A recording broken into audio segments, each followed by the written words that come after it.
Good morning, everyone. Caryn Lutz here. Friday, July 9th, 2021. I wanted to share a bit of sunshine with you, but pressed the wrong button. So this is part 2. If you're just joining me, good morning and welcome. Yes, yes, yes. We are back in sunny Florida. I thought I would show you the serenity and let you feel the beautiful sunshine from wherever you are this morning. It is quite early, so if you are joining me, thank you so much for joining me. And today I will be speaking about my decision of how I moved to Maryland. So I've been asking people for some feedback of what you really wanted to hear from me, and people really shared that they want to hear about my journey. So I will just continue to share that with you all. Thank you if you are just joining me this morning. I hope you're having a wonderful day so far. All right, my move to Maryland, that started back in 2013. So I'll start here. 2013, I was still working at Job Corps. So shout out to anybody from Job Corps who's watching, and that was a really cool place to work. I worked there for 5 years. But in 2013, they did a huge layoff, and I was one of the people who was laid off because I was lower in seniority. So, but we'll talk about Job Corps another time. So this is the Maryland segment. So during that summer, I did a lot of soul searching. I was scared because I was like, wow, I have to start all over again, but this is like awesome because I could kind of go anywhere and do anything. So that was the summer too that I had the chance to sing the national anthem at a, in front of 10,000 people plus TV, and that was when retired player from the Yankees, number 2, Derek Jeter, was at that game.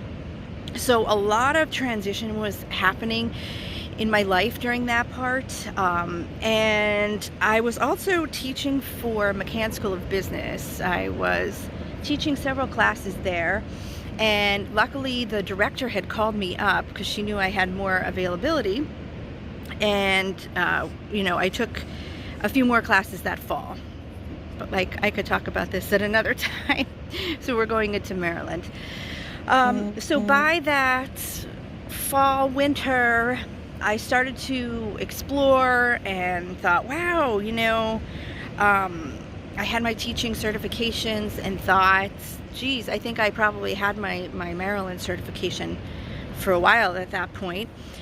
But I just wanted to do something different. So I had several friends who had lived in Maryland. In fact, one just moved to Texas, so I wish her well there. And then my other friend had lived there, and she actually was one of our bridesmaids. So super cool story with moving to Maryland. So long story short, I started to apply all over the state of Maryland, and then I believe it was maybe like February or March of 2014, I attended the job fair that they had, and this was, correct me if I'm wrong, I believe there was 30 counties in Maryland.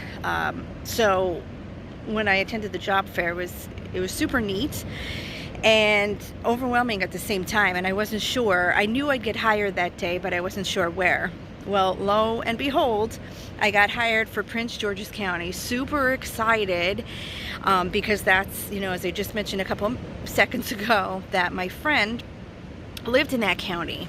So it made transition a little bit easier. So that summer, I found out my placement. Actually, me and dates, I believe it was June 26th, which happened to be, like I mentioned earlier in this broadcast, Derek Jeter's birthday. I got placed. So I was originally scheduled for 3rd grade gifted, yes, ELA.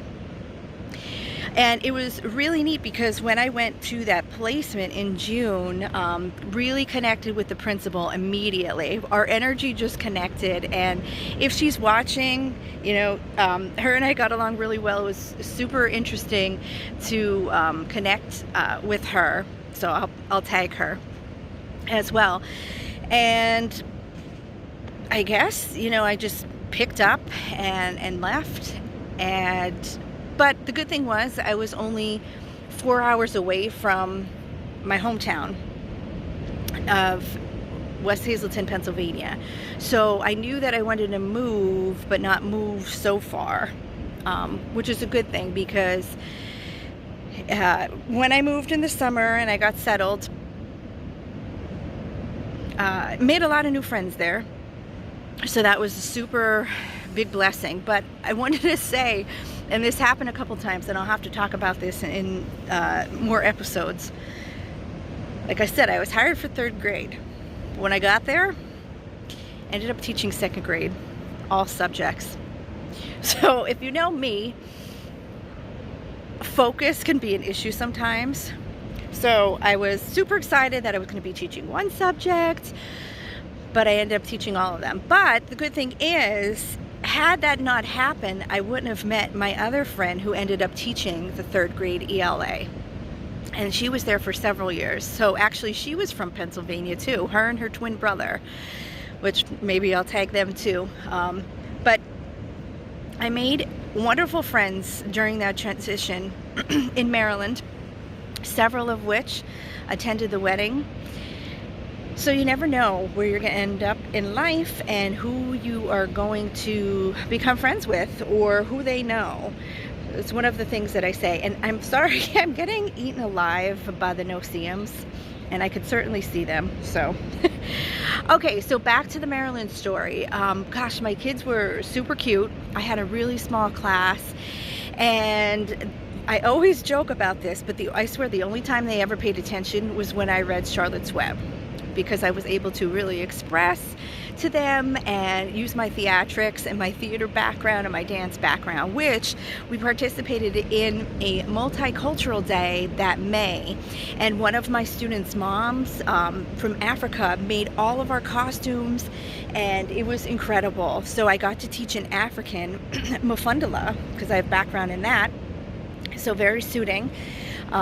For the multicultural day, I was able to teach them an African dance, and I'm going to break this barrier. So I was saying, I lived in Prince George's County, which is outside of DC, and I'm going to be quite honest, I was one of the very few white people that lived in the neighborhood. So it was a culture shock, but it was awesome, because Friday nights I spent at the Half Note Lounge with a lot of my friends, and we did karaoke, we danced, and had a wonderful time. I became close friends with one of the ladies who lived in the apartment complex. We ended up going to the gym, talking, and just in sharing stories. So my journey to Maryland was incredible. Yes, it was short-lived. It was only a year, and I'll talk about that too.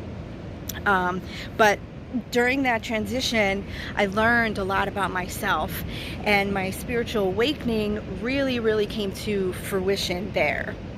There's a lot of my friends who are Baptist, and explained to me, I said, hey, I have this intuition, and I prayed and I prayed, and they basically told me, because I was raised Catholic, and they said, girl, you have the gift of prophecy. And I was like, oh, is that what you call it? Because back where I'm from, everything's kind of hushed.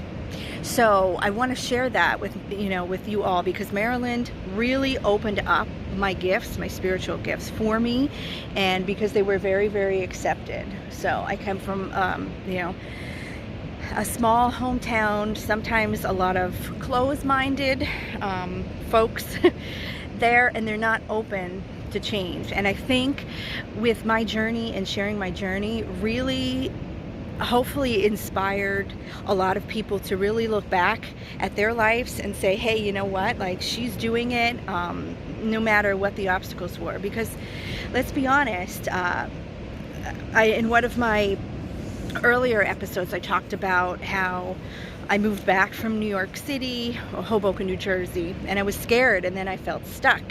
So by 2014, I wanted to break out again and just really explore and take that journey and see where it led me. So I'm so incredibly grateful that I was able to have that experience in Maryland for only a year, because then I moved to Vegas, and that's a whole other story, and I could get into that in another episode. So if you're tuning in and watching, I see you all, and I hope you're doing well. These no-see-ums are flying in my eyes right now. But if you have any questions, please comment. And I'd love to have a question and answer segment coming up soon. So with that being said, I ended my prayer. Dear Lord, thank you for giving us this beautiful day. Thank you for letting Joe and I get back to Florida safely. Thank you for letting me see the sunrise back in this beautiful town where we live now. And I hope you are taking everything in and just feeling this Friday, because it is Friday. It's a fun Friday, and I hope that you are blessed, and I hope you have a wonderful weekend. Thank you so much. God bless.